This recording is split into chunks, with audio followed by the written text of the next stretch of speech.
أعوذ بالله من الشيطان الرجيم.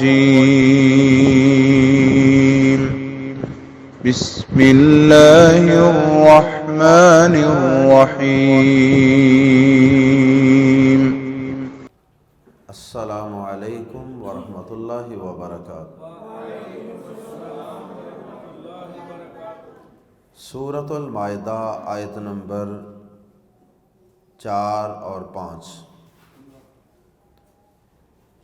ان الحمد للہ والصلاة والسلام علی رسول اللہ اما بعد۔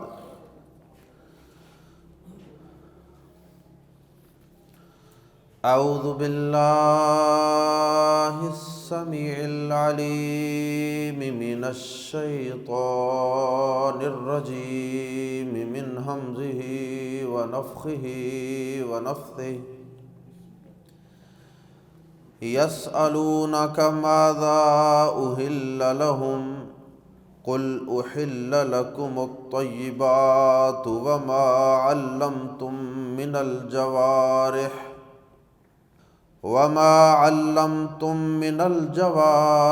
مکلبین تعلمونہن مما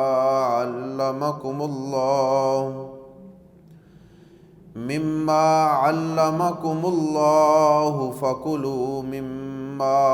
امسکن علیکم واذکروا اسم اللہ علیہ واتقوا اللہ ان اللہ سریع الحساب۔ اليوم احل لکم الطیبات وطعام الذین اوتوا الکتاب حل لکم وطعامکم حل لهم والمحصنات من المؤمنات والمحصنات من الذين أوتوا الكتاب من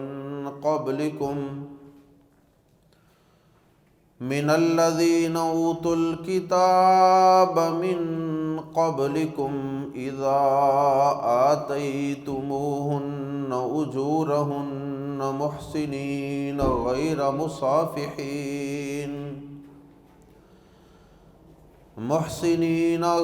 مصافحين ولا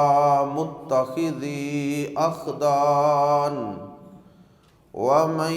يكفر بالإيمان فقد حبط عمله وهو في الآخرة من الخاسرين۔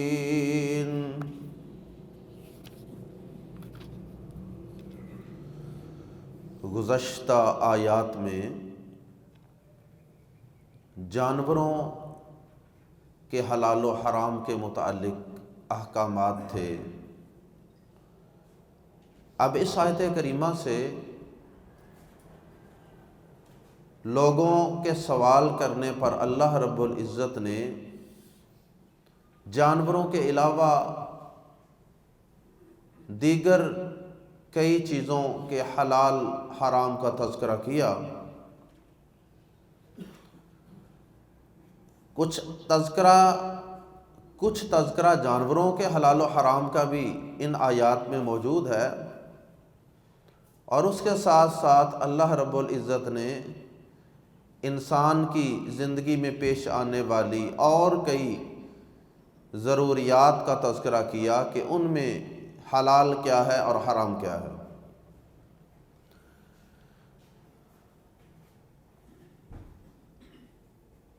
آئیے قرآن مجید کے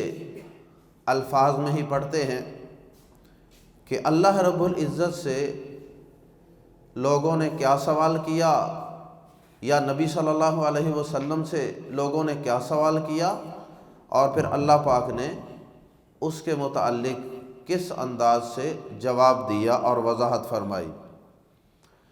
یسألون وہ سوال کرتے ہیں، وہ پوچھتے ہیں۔ یسألون کی شروع میں یا وہ کا معنی دیتی ہے، اور آخر میں واو نون، یہ جمع کی علامت ہے، جمع مذکر۔ یسألو وہ سوال کرتا ہے، اور یسألون وہ سب سوال کرتے ہیں۔ اور اگر اس یا کی جگہ تا ہو، تسألون تم سب سوال کرتے ہو، تسألو تو ایک شخص سوال کرتا ہے، اور تسألون تم سب سوال کرتے ہو، یسألون وہ سوال کرتے ہیں، وہ پوچھتے ہیں کا آپ سے اے نبی صلی اللہ علیہ وسلم، یعنی لوگ پوچھتے ہیں، ایمان والے مسلمان پوچھتے ہیں، ماذا کیا، ما کا معنی بھی کیا اور ماذا کا معنی بھی کیا، دونوں کا ایک ہی معنی ہے۔ ماذا کیا، احل حلال کیا گیا ہے، احل فعل مجہول ہے پیسو وائس، اور اسے پچھلی آیت میں احل کی بجائے احلت کا لفظ پڑھ چکے ہیں، وہاں بھی میں نے وضاحت کی تھی کہ احلت احلہ سے نکلا ہے، تو احل حلال کیا گیا ہے۔ ماذا احل کیا حلال کیا گیا ہے، لہم ان کے لیے، لہم کو اگر الگ الگ کر کے پڑھیں گے، اس کا بریک اپ کریں گے تو پھر پڑھیں گے لی کے لیے، جمع ہم ان کے، لی جمع ہم، تو یہ مل کر لہم بن جاتا ہے آسانی کے لیے۔ ماذا احل لہم ان کے لیے کیا حلال کیا گیا ہے، یسألونک ماذا احل لہم، اے نبی صلی اللہ علیہ وسلم وہ آپ سے سوال کرتے ہیں، وہ آپ سے پوچھتے ہیں کہ ان کے لیے کیا کیا چیزیں، دیگر کیا کیا چیزیں حلال ہیں۔ اللہ پاک نے ان کا سوال صرف اشارتاً ذکر کیا ہے، ممکن ہے کہ ان کے سوالات ایک سے زیادہ ہوں، مختلف چیزوں کے متعلق مختلف سوالات ہوں، اللہ پاک نے سارے سوالوں کا ایک جنرل سا کویسچن بنا کے پیش کر دیا کہ وہ آپ سے پوچھتے ہیں کہ ان پر کیا کیا حلال ہے، ان کے لیے کیا کیا چیزیں حلال ہیں۔ قل کہہ دیجئے اے نبی صلی اللہ علیہ وسلم، کہہ دیجئے، اعلان کر دیجئے۔ دیکھیے کتنا خوبصورت نظام ہے پورا، انسان لوگ پوچھتے ہیں اور پوچھنا چاہیے، عوام الناس کی، عام مسلمانوں کی یہ ذمہ داری ہے کہ وہ پوچھیں، اور پہلے نبی صلی اللہ علیہ وسلم سے پوچھا جاتا تھا، اور نبی صلی اللہ علیہ وسلم سے لوگ پوچھتے، اور نبی صلی اللہ علیہ وسلم پھر آگے اللہ پاک سے پوچھتے، اور پھر اللہ پاک اس کا جواب دیتے نبی صلی اللہ علیہ وسلم کو، اور ساتھ کہتے کہ اے نبی قل کہہ دیجئے، بتا دیجئے۔ اور اب کیا حکم ہے، اب یہ حکم ہے فَاسْأَلُوا أَهْلَ الذِّكْرِ إِن كُنتُمْ لَا تَعْلَمُونَ۔ اب انبیاء کرام تو موجود نہیں ہیں، لیکن انبیاء کرام کی تعلیمات یا قرآن مجید، ان کو ہم نے سیکھنا ہے، سمجھنا ہے، پڑھنا ہے، اور قرآن و حدیث سے مسئلہ اخذ کرنے کے لیے اگر کوئی مشکل پیش آ رہی ہو تو پھر اہل علم سے پوچھ لیجئے، لیکن ان سے بھی قرآن و حدیث کی روشنی میں پوچھنا۔ اللہ اکبر۔ فرمایا کل کہہ دیجئے احل حلال کیا گیا ہے، لکم تمہارے لیے، الطیبات پاکیزہ چیزیں، کہہ دیجئے احل لکم الطیبات تمہارے لیے پاکیزہ چیزیں حلال کی گئی ہیں، یعنی یہ ایک مطلق اور جنرل قسم کا جواب ہے کہ تمہارے لیے پاکیزہ چیزیں حلال کی گئی ہیں۔ اور اس کے اندر اللہ پاک نے وہی قاعدہ قانون بیان کیا ہے جو گزشتہ آیات کی تفسیر میں بھی ہم ذکر کر چکے ہیں، ایک بڑا بنیادی اور شرعی سا اصول بیان کیا ہے اللہ پاک، اور فقہ کی زبان میں اس اصول کو کہتے ہیں کہ حلال و حرام کے حوالے سے فقہ کا اصول یہ ہے، فقہا کے اندر یہ اصول چلتا ہے اس آیت کی روشنی میں اور دیگر آیات کی روشنی میں، ہر چیز میں اصل اباحت ہے، یعنی کوئی بھی چیز ہے اس کے حلال و حرام کا فیصلہ کرنا تو اصل اور بنیاد کیا ہوگی کہ وہ حلال ہے۔ پہلے یہ ہم فرض کریں گے کہ ہر چیز ہی حلال ہے، اس کے بعد دیکھیں گے کہ قرآن و حدیث میں کہیں اس کو حرام قرار دینے کی کوئی دلیل تو نہیں، اگر نہیں ہے تو پھر حلال ہی سمجھیں گے۔ تو ہر چیز میں اصل اباحت ہے، یعنی وہ چیز مباح ہے، وہ حلال ہے، وہ جائز ہے۔ تو فرمایا تمہارے لیے پاکیزہ چیزیں ساری حلال کی گئی، ہر چیز ہی حلال ہے، یا یہ مطلب ہے کہ مختلف چیزیں جو تمہیں بتائی جا چکی ہیں وہ ساری جو تم پر حلال تمہارے لیے حلال کی جا چکی ہیں وہ ساری پاکیزہ چیزیں ہیں، کوئی گندی نجس پلید چیز تم پر ہم نے حلال نہیں کی۔ حلال چیزیں ساری ہی طیب ہوتی ہیں، پاکیزہ ہوتی ہیں۔ اور اس کے بعد پھر اللہ پاک نے ان کے لوگوں کے سوالات کو مد نظر رکھتے ہوئے کچھ باتوں کی مزید تفصیل بیان کر دی کہ آؤ مزید کچھ باتیں جن کے متعلق تمہیں اشکال ہے یا تم پوچھنا چاہتے ہو تو وہ باتیں بھی ہم تمہیں واضح کر دیتے ہیں۔ ان میں سے سب سے پہلے اللہ پاک نے شکاری جانور کے ذریعے سے کیا گیا اور پکڑا گیا شکار جو ہے اس کے متعلق احکامات بیان کیے۔ فرمایا وما، اور جو علمتم، اور جو تم نے صدائے ہیں۔ علامہ کا مطلب ہوتا ہے تعلیم دینا، خیرکم من تعلم القرآن وعلمہ۔ تو فرمایا کہ علامہ کا معنی سکھانا، تو علمتم تم نے سکھائے، وما اور جو علمتم تم نے سکھائے،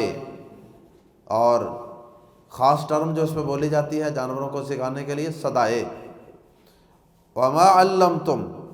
اور جو تم نے صدائے، من الجوارح، من الجوارح شکاری جانوروں میں سے۔ جوارح جو ہوتے ہیں یہ شکاری جانوروں کو کہتے ہیں۔ جرح یجرح، جراح کا لفظ بھی ہمارے ہاں استعمال ہوتا ہے، جراح جو ہوتا ہے نا چیر پھاڑ کرتا ہے زخم کی، تو اسی طرح یہ شکاری جو ہیں شکاری جانور ان پہ بھی یہ لفظ اس لیے بولا جاتا ہے کہ وہ کسی شکار کو پکڑ لیتے ہیں، دبوچ لیتے ہیں، اس کو چیر پھاڑ بھی اس کی ہو جاتی ہے بعض اوقات پکڑتے ہوئے۔ تو فرمایا کہ وما علمتم من الجوارح، اور شکاری جانوروں میں سے جو تم نے صدائے ہیں۔ مکلبین کا معنی، مکلبین آگے الگ سے موجود ہے مزید وضاحت کے لیے۔ مکلبین جنہیں تم شکاری بنانے والے ہو، کلبا یکلبو کاف کتاب والے کے ساتھ، ایک ہوتا ہے قاف دو نقطوں والے کے ساتھ قلب یقلبو، اس کا معنی ہوتا ہے پھیرنا، گمانا پھرانا۔ جیسے دعا ہے یا مقلب القلوب، اے دلوں کو گمانے پھیرنے والے، میرے دل کو اپنے دین کی طرف، اپنے قرآن کی طرف، اپنی اطاعت کی طرف گما دے، پھیر دے۔ تو ایک وہ ہوتا ہے مقلب، اور یہ کاف کتاب والے کے ساتھ ہوتا ہے۔ تو اس کا معنی کلب یکلب کا معنی ہوتا ہے کہ شکار کی تعلیم دینا، کلب یکلب شکار کی تعلیم دینا، اور اس سے اسم الفاعل ہے مکلب، شکار کی تعلیم دینے والا، میم پہ منہ لگ جائے شروع میں تو والا کا معنی پیدا ہو جائے، اسم الفاعل۔ تو مکلب سے مکلبین جمع، مکلبین شکاری بنانے والے ہو، جنہیں تم شکاری بنانے والے ہو۔ پھر سنیے وما علمتم من الجوارح مکلبین، اور شکاری جانوروں میں سے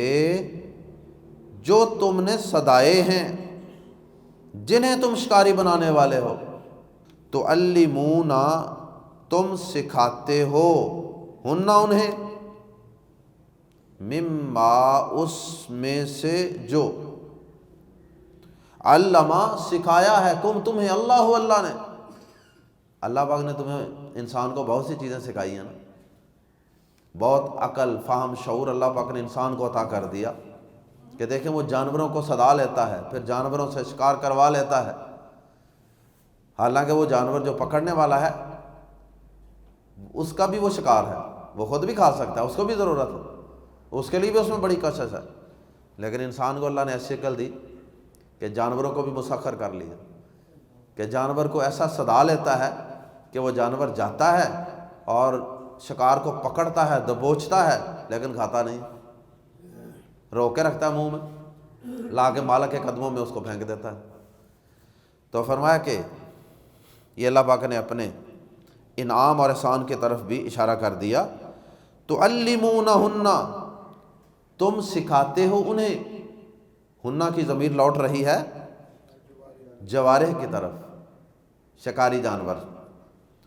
تعلمونہن، تم انہیں سکھاتے ہو، مما، اس میں سے جو، اس علم میں سے جو، علمکم اللہ، جو اللہ نے تمہیں عطا کیا ہے، جو کچھ اللہ نے تمہیں سکھایا اس میں سے تم آگے انہیں کچھ سکھاتے ہو۔ فَكُلُوا، پس کھاؤ، مما، یہ اصل میں کیا تھا، من پلس ما، من میں سے، اور کلو کس کی جمع، کل۔ نبی صلی اللہ علیہ وسلم نے فرمایا بچے کو کل، کھا، بیمینک، اپنے دائیں ہاتھ سے، اپنے دائیں ہاتھ سے کھا اور اپنے آگے سے کھا، تو کل، کھا، اور کلو، کھاؤ، کلو واشربو، فَكُلُوا، پس کھاؤ، مما، اس میں سے جو،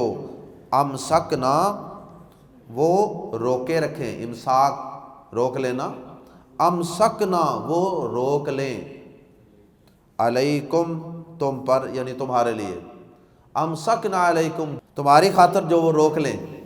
کیا مطلب کہ وہ خود نہ کھائیں، روک لیں کہ یہ میرا مالک نے مجھے صدایا ہے اور اس نے مجھے روانہ کیا، یہ اس کا ہے۔ کیا وفاداری ہے جانور کی بھی اپنے مالک کے ساتھ۔ وَاذْكُرُوا، اور ذکر کرو اور لو،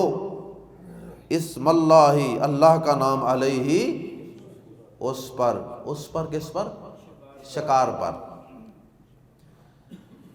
اور اس پر اللہ کا نام ذکر کرو۔ اللہ کا نام ذکر کرو کا کیا مطلب ہے؟ اب صحیح بخاری شریف کی چند احادیث بھی سماعت فرما لیں۔ نبی صلی اللہ علیہ وسلم نے شکاری جانوروں کے ذریعے سے شکار پکڑنے کے حوالے سے اس آیت کریمہ کی تشریح کرتے ہوئے مزید کچھ باتیں واضح فرمائی ہیں، اشارتاً تو اس آیت کے اندر بھی موجود ہے۔ پہلی شرط تو یہ ہے کہ جو جانور اس شکار کو پکڑ رہا ہے اسے آپ نے صدایا ہو، شکار کی خاطر وہ جا کے پکڑے، وہ اپنے کھانے کے لیے نہیں پکڑ رہا۔ ہاں، اگر وہ اپنے کھانے کی خاطر پکڑ رہا ہے، کوئی درندہ وغیرہ ہے جس طرح، جس کا ذکر گزشتہ آیات میں پڑھ چکے ہیں، وَمَا أَكَلَ السَّبُعُ، تو اس میں مسئلہ یہ ہوگا کہ وہ اگر زندہ حالت میں چھوڑ دے، چھوڑ کے بھاگ جائے، اب وہ آپ نے پکڑ لیا، اتفاقاً آپ کے ہاتھ لگ گیا، اب دیکھا جائے گا کہ وہ زندہ ہے کہ مردہ ہے۔ اگر زندہ حالت میں ہے تو پھر آپ اس کو بسم اللہ اللہ اکبر پڑھ کے ذبح کر لیں، الا ما ذکیتم، پڑھا تھا نا، مگر یہ کہ تم اسے پاک کر لو مرنے سے پہلے پھر درندے کا پکڑا ہوا بھی کھایا جا سکتا ہے۔ اور یہاں جو آیت ہم پڑھ رہے ہیں اس کی تفسیر میں نبی صلی اللہ علیہ وسلم نے عدی بن حاتم رضی اللہ تعالیٰ عنہ کو شکار کے متعلق انہوں نے سوالات کیے تھے، تو آپ نے وضاحت فرمائی، ان کا خلاصہ میں عرض کیے دیتا ہوں کہ اگر جانور صدایا ہوا ہے، اسے آپ چھوڑتے ہیں شکار پکڑنے کے لیے، تو آپ بسم اللہ اللہ اکبر پڑھ کے اس کو چھوڑیں۔ جانور کو چھوڑتے وقت، وہ جانور کتا ہے، چیتا ہے، وہ باز ہے، کوئی بھی جانور یا پرندہ جو آپ نے شکار پکڑنے کے لیے صدایا ہوا، اب جب اس کو چھوڑنا ہے تو بسم اللہ اللہ اکبر پڑھ کے چھوڑنا ہے، اور یہ ذبح کے قائم مقام ہوگی، یہ آپ کی بسم اللہ اللہ اکبر جو چھوڑتے وقت پڑھی تھی، یہ ذبح کا قائم مقام ہوگا۔ اب وہ جا کے اس کو شکار کو پکڑتا ہے، بھاگتا ہے، دبوچتا ہے، ظاہرہ سارا کچھ ہوگا، اس دوران ممکن ہے کہ اس شکار کا خون بھی نکلے، وہ زخمی بھی ہو۔ اب اگر اسی حالت میں وہ مر جاتا ہے شکار، تو چونکہ آپ نے بسم اللہ اللہ اکبر پڑھ کے چھوڑا تھا نا، اب وہ جانور آپ کے لیے حلال ہے، چاہے اس کا خون بھی نہ بہے، خون بہہ جائے، ہو سکتا ہے پکڑتے ہوئے خون بھی بہہ جائے، نہ بھی بہے تو وہ جانور جو ہے وہ آپ کے لیے حلال ہے۔ جب آپ اس کا گوشت وغیرہ بنائیں گے،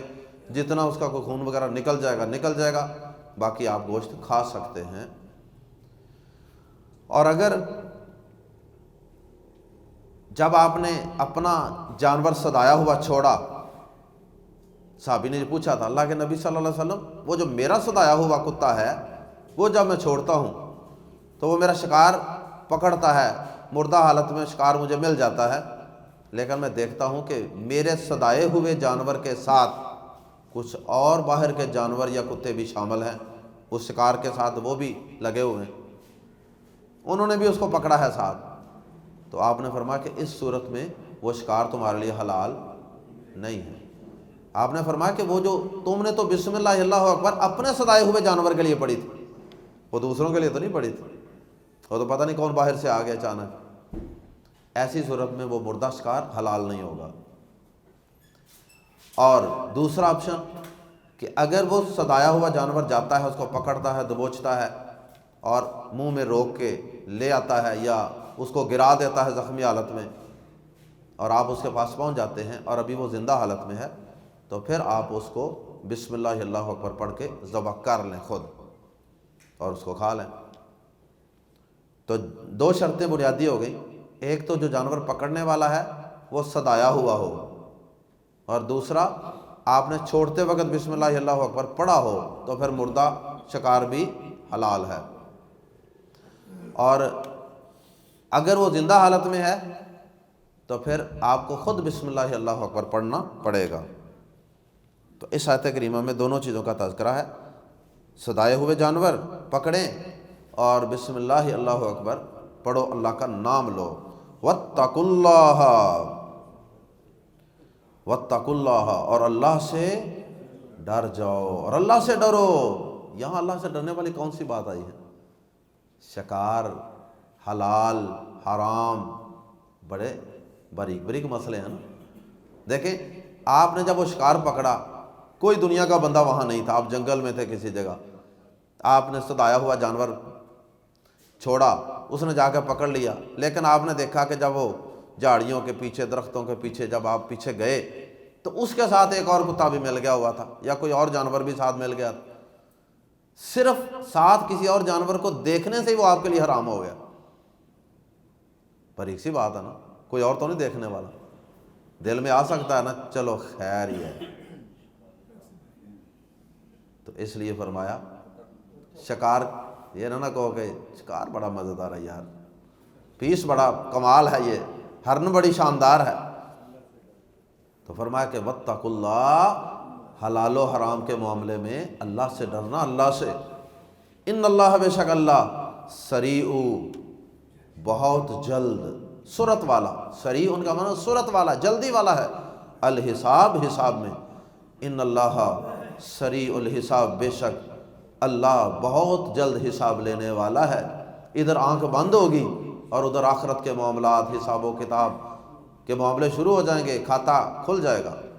اس لیے یہ دنیا کی عارضی چند روزہ زندگی اور اس کے ٹیسٹ اور شکار کی خاطر اللہ کو ناراض نہ کرنا، حلال اور حرام کے اندر ڈنڈی نہ مارنا۔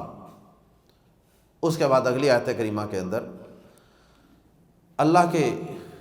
نبی صلی اللہ علیہ وسلم کو اللہ پاک نے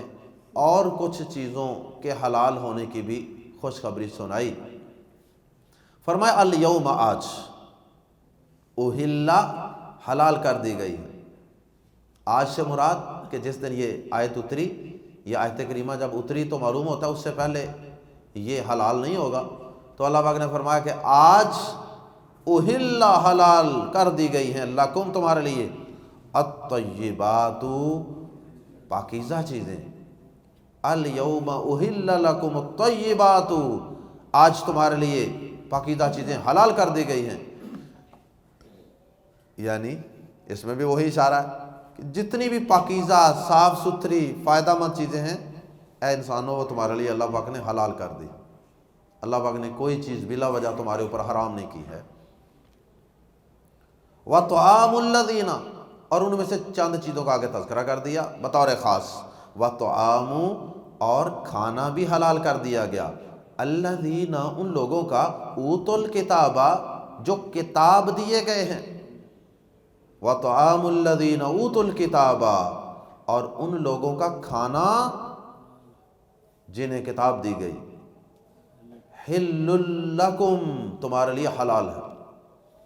اہل کتاب کا کھانا بھی تمہارے لیے حلال ہے۔ انہوں نے کوئی کھانا بنایا ہے، کوئی ڈش پکائی ہے تو وہ بھی تم کھا سکتے ہو، اور ان کے کھانے کے اندر ان کا ذبیحہ بھی خود بخود آ جاتا ہے۔ ویسے احادیث میں بھی اس کی وضاحت ہے کہ اہل کتاب یہودی عیسائی جو ہیں، اگر وہ کسی جانور کو ذبح کرتے ہیں تو وہ جانور حلال جانور ہو اور شرعی طریقوں سے ذبح کیا گیا ہو، غیر شرعی طریقوں سے ذبح نہیں۔ اگر آپ کو پتہ ہے کہ یہ شرعی طریقے سے ذبح ہی نہیں کرتے تو پھر چاہے مسلمان کرے چاہے غیر مسلم کرے، پھر وہ حلال نہیں ہے۔ تو شرعی طریقے سے اگر وہ ذبح کرتے ہیں تو وہ بے شک وہ اہل کتاب ہی کیوں نہ ہوں، تو ان کا ذبیحہ بھی تمہارے لیے حلال، اور ان کا دیگر کھانا پکانا جو حلال و حرام کی حدود میں رہتے ہوئے بنا ہو وہ بھی تمہارے لیے حلال ہے۔ تم ان کے دسترخوان پہ کھا سکتے ہو، وہ تمہارے دسترخوان پہ کھا سکتے ہیں، جیسا کہ آگے ذکر ہے۔ وَطَعَامُكُمْ اور تمہارا کھانا حل حلال ہے، لہم ان کے لیے،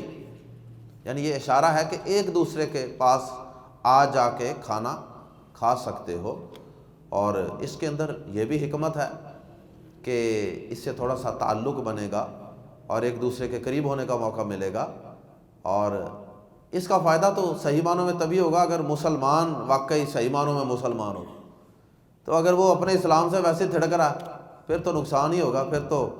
ہو سکتا ہے کہ آہستہ آہستہ یہ اس کے قریب ہو جائے۔ تو اسلام کا مقصد تو یہ ہے، اللہ پاک کا مقصد تو یہ ہے کہ یہ اہل کتاب کے پاس آنا جانا، ان کو اپنے کھانے دسترخوان پہ بلانا، اور اس سے یہ ہوگا کہ آہستہ آہستہ وہ تمہارے کردار سے، اخلاق سے اور تمہاری دعوت سے متاثر ہوگا، دین کی آہستہ آہستہ دعوت پیش کریں، اور بعید نہیں کہ اللہ پاک اس کا دل اسلام کی طرف پھیر دے۔ تو بہرحال اس میں باقی شرائط لاگو ہیں۔ جب کوئی پیکج اناؤنس کیا جاتا ہے نا، بڑی بڑی کمپنیاں اناؤنس کرتی ہیں، ساتھ چھوٹا سا لکھا ہوتا ہے شرائط لاگو ہیں۔ تو شرائط لاگو ہیں،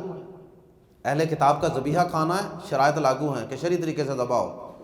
اور اہل کتاب کے دسترخوان پہ جانا ہے یا ان کو بلانا ہے تو شرائط لاگو ہیں۔ یہ نہیں کہ ان کے دسترخوان پہ شراب پڑی ہوئی ہے، یہ نہیں ہے کہ ان کے دسترخوان پہ ایک حلال ڈش پڑی ہے اور ساتھ ایک خنزیر کا گوشت بھی پڑا ہوا ہے۔ ایسے دسترخوان پہ جانا ویسے حرام ہے، یہ پہلے بھی ہم حدیث پڑھ چکے ہیں۔ نبی صلی اللہ علیہ وسلم نے ایسے دسترخوان پہ بیٹھنے سے منع کیا۔ اسی طرح وہاں پہ وہ کنجر خانہ ہے، ڈانس ہے اور بے حیائی کے فحش پروگرام ہیں، تو ایسے پروگرام کے اندر جانے سے پرہیز کرنا چاہیے، بھلے سے وہ کسی مسلمان نے ہی پروگرام ارینج کیوں نہ کیا ہو۔ اچھا، اس میں وہ نبی صلی اللہ علیہ وسلم کی حدیث بھی ذہن میں رکھیں، نبی صلی اللہ علیہ وسلم کا واقعہ بھی ذہن میں رکھیں کہ صحیح بخاری میں آتا نا کہ نبی صلی اللہ علیہ وسلم کو وہ ایک یہودن نے، ایک یہودی عورت نے وہ بکری کا گوشت زہر ملا کے اندر مکس کر کے تو نبی صلی اللہ علیہ وسلم کو کھلا دیا۔ اور اسی طرح صحیح مسلم کے اندر حدیث ہے کہ خیبر کے موقع پہ صحابہ کرام نے ان یہودیوں کی چربی جو تھی وہ بطور مال غنیمت حاصل ہوئی تھی اور اس کو استعمال کیا تھا۔ تو یہ اس کی تفسیر میں یہ مزید ایک دو چیزیں بھی مد نظر رکھ لیں۔ یہ تو ان کے کھانے کا تذکرہ تھا۔ والمحصنات من المؤمنات والمحصنات، اور پاک دامن عورتیں، 5ویں پارے کا آغاز بھی اسی لفظ سے ہوا تھا، والمحصنات۔ وہاں بھی ہم اس کی تفصیلات پڑھ چکے ہیں،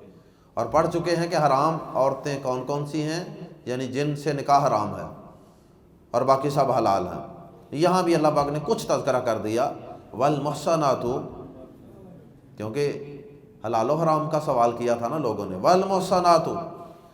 اور پاک دامن عورتیں، من المؤمنات، ایمان والی عورتوں میں سے،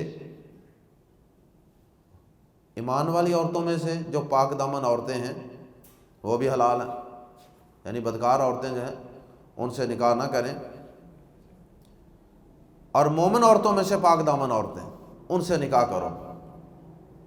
اور دوسرے نمبر پہ والمحصنات، اور پاک دامن عورتیں، من الذین، ان لوگوں میں سے جنہیں اوت الکتابہ کتاب دی گئی من قبلکم تم سے پہلے، یعنی اہل کتاب کی عورتیں، ان سے بھی نکاح حلال ہے، اہل کتاب کی عورتوں سے بھی تمہارا نکاح حلال ہے۔ جو کیمونسٹ ہیں، دہریے ہیں، ہندو ہیں، اس قسم کے جو دیگر مذاہب کو ماننے والے لوگ ہیں، مشرک ہیں، بت پرست ہیں، مجوسی ہیں، ان سے نکاح، ان کی عورتوں سے نکاح تو کسی صورت میں جائز نہیں ہے، جیسا کہ سورۃ البقرہ آیت نمبر 221 کے اندر اس کی تفصیل پڑھ چکے ہیں۔ لیکن اللہ پاک نے اہل کتاب کی عورتوں سے نکاح کو جائز قرار دیا۔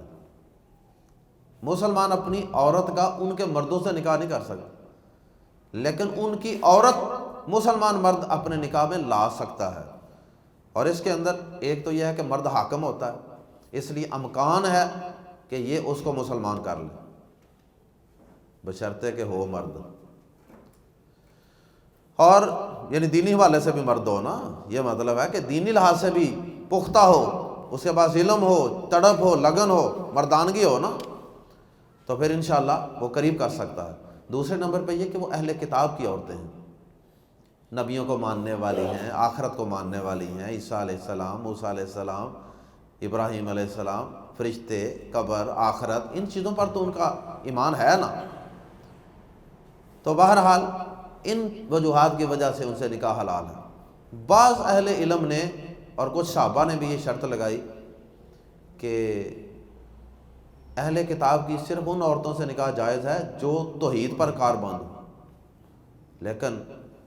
زیادہ اہل علم کا موقف یہی ہے کہ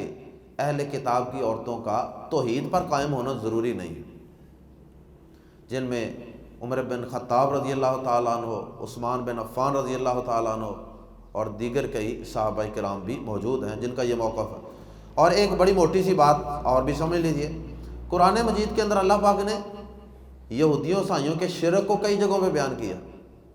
کہ وہ عیسیٰ علیہ السلام کو اللہ کا بیٹا قرار دیتے ہیں، یہودی عزیر علیہ السلام کو اللہ کا بیٹا قرار دیتے ہیں، پھر وہ ان کے عقیدہ تثلیث کا بھی تذکرہ کیا اللہ پاک نے۔ اب یہ شرک نہیں ہے، واضح شرک اللہ نے ان کا بیان کیا، تو اللہ پاک نے ان کا شرک بھی بیان کیا اور ساتھ ان کی عورتوں سے نکاح کی اجازت بھی خود دی ہے۔ تو اس کا مطلب یہ ہے کہ شرک کو اللہ نے تسلیم کرتے ہوئے ان کے ساتھ نکاح کی اجازت دی ہے۔ تو یہاں سے بعض اہل علم نے یہ استدلال کیا ہے کہ اگر اہل کتاب کی مشرک عورتوں سے نکاح جائز ہے،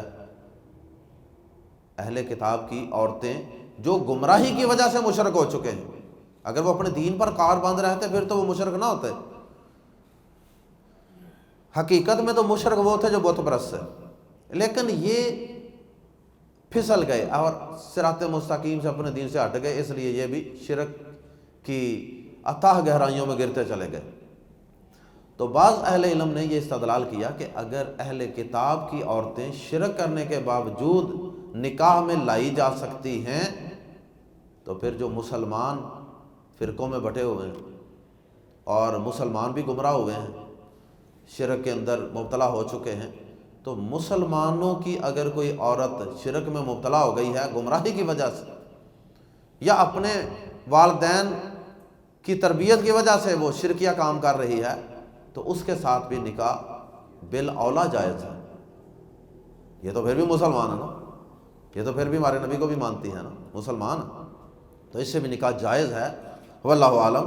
باقی نکاح کرنے کے بعد پیار محبت سے اس کو انشاءاللہ آہستہ آہستہ قرآن پڑھائیں گے، ترجمہ قرآن کلاس میں لائیں گے، دین سکھائیں گے، تو انشاءاللہ عقیدہ درست ہو جائے گا۔ اذا جب آتیتمو تم دو ہننا انہیں اجورہن ان کے مہر، ہاں یعنی حق مہر ادا کرنا ہے، چاہے وہ اہل کتاب کی عورت بھی ہو، یہ لازمی ہے، چاہے نکاح کے وقت ادا کرو چاہے بعد میں کرو۔ محسنین،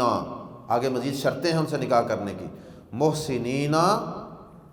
محسنین اس کے اوپر جو زبر ہے یہ، ورنہ یہ محسنون تھا، محسنین اور غیرو کی بجائے غیرہ، ان دونوں تبدیلیوں کی وجہ سے ترجمہ کیا کریں گے؟ اس حال میں کہ، محسنین اس حال میں کہ تم قید نکاح میں لانے والے ہو، محسنین قید نکاح میں لانے والے ہو۔ تمہارا مقصد کوئی وقتی طور پہ 1 2 4 دن ہفتے کے لیے نکاح کرنا اور اپنی جنسی خواہش پورا کرنا نہیں ہے، بلکہ تمہارا مقصد ان کو نکاح میں لا کر بسانا ہے، بیوی بنا کر۔ محسنین، اس حال میں کہ تم قید نکاح میں لانے والے ہو، غیر مسافحین، اس حال میں نہیں کہ تم بدکاری کرنے والے ہو۔ بدکاری کرنے کے لیے عارضی نکاح نہیں کرنا، جیسے دیار غیر میں رہنے والے مسلمان وہ کہیں کہ بیوی بچے کون نہیں ہے ادھر، تو چلو عارضی طور پہ ہاسٹل میں ساتھ رہنے والی کسی عیسائی عورت کے ساتھ، کسی یہودی عورت کے ساتھ وقتی طور پہ نکاح کر چھوڑو، یہ مقصد نہیں ہونا چاہیے۔ 2 شرطیں ہیں، نکاح میں لانے کی نیت ہو اور غیر مسافحین، بدکاری کرنے والے نہیں، ولا، اور نہ ہی متخذی، تم پکڑنے والے، تم بنانے والے ہو، اخدان، چھپی آشنائیں، ولا متخذی، یہ متخذی نہ تھا جمع، متخذی اخدان، اور نہ چھپی آشنائیں بنانے والے، خفیہ خفیہ اجرانے لگانے والے بھی نہ ہو۔ یہ نہیں کہ پہلے خفیہ اجرانہ چلاتے رہو کوئی 6 مہینے، سال، 5 سال، اور بعد میں کہو چلو نکاح کر چھوڑتے ہیں، یہ نہیں۔ خفیہ اجرانے پھر نہیں لگانے اگر نکاح کرنا ہے تو، اور نہیں بھی نکاح کرنا تو پھر بھی خفیہ اجرانے تو حرام ہی ہیں۔ فرمایا وَمَن یکفر، اور جو کوئی انکار کرے، بالایمانی، ایمان سے یا ایمان کا، جو کوئی ایمان کا انکار کر دے، زبان سے نہیں، عملاً بھی انکار ہو سکتا ہے نا، کہ اب ان شرطوں کو پورا نہ کرے، اور یا پھر اس کا مطلب یہ ہے کہ وہ نکاح تو کر لے لیکن نکاح کرنے کے بعد وہ یہودن، وہ عیسائی عورت جو ہے وہ اس مرد کو کھینچ کے اپنی طرف لے جائے۔ تو اب اگر یہ اتنا بڑا تم سٹیپ اٹھا رہے ہو کہ ایک نان مسلم عورت سے نکاح کر رہے ہو نا، تو پھر ذرا تمہیں ہوشیار بھی رہنا ہوگا، کہیں یہ نہ ہو کہ نکاح کرتے کرتے اپنے ایمان سے ہی ہاتھ دھونے پڑ جائیں۔ وَمَن یکفر بالایمانی، اور جو کوئی ایمان کا انکار کر دے، فقط، تو یقیناً، حابطہ، برباد ہو گیا، عملہ، اس کا عمل، کہے کہ چلو بیوی مل رہی ہے، جیسے یہ کہتی ہے میں ویسے کر لیتا ہوں، میں ہی صحیح ہو جاتا ہوں، انا للہ و انا الیہ راجعون۔ تو اہل کتاب کی عورتوں سے نکاح بالکراہت جائز ہے، یعنی کوئی بڑا پسندیدہ عمل نہیں ہے، لیکن کرنا چاہے آدمی تو کر سکتا ہے۔ وَهُوَ، اور وہ، فی الآخرۃ، آخرت میں، من الخاسرین، خسارہ اٹھانے والوں میں سے ہوگا۔ اللہ ہم سب کو دنیا اور آخرت کے ہر قسم کے خسارے سے محفوظ فرمائے، اور اللہ پاک حلال و حرام کے اندر ہمیں محتاط رہنے کی اور اللہ اور اس کے رسول صلی اللہ علیہ وسلم کے بتائے ہوئے قواعد و ضوابط کو فالو کرنے کی توفیق عطا فرمائے۔ زندہ رکھے تو اللہ اسلام پہ زندہ رکھے، موت دے تو اللہ ایمان کی حالت میں موت عطا فرمائے۔ سبحانک اللہم و بحمدک، اشہد ان لا الہ الا انت، استغفرک و اتوب الیک۔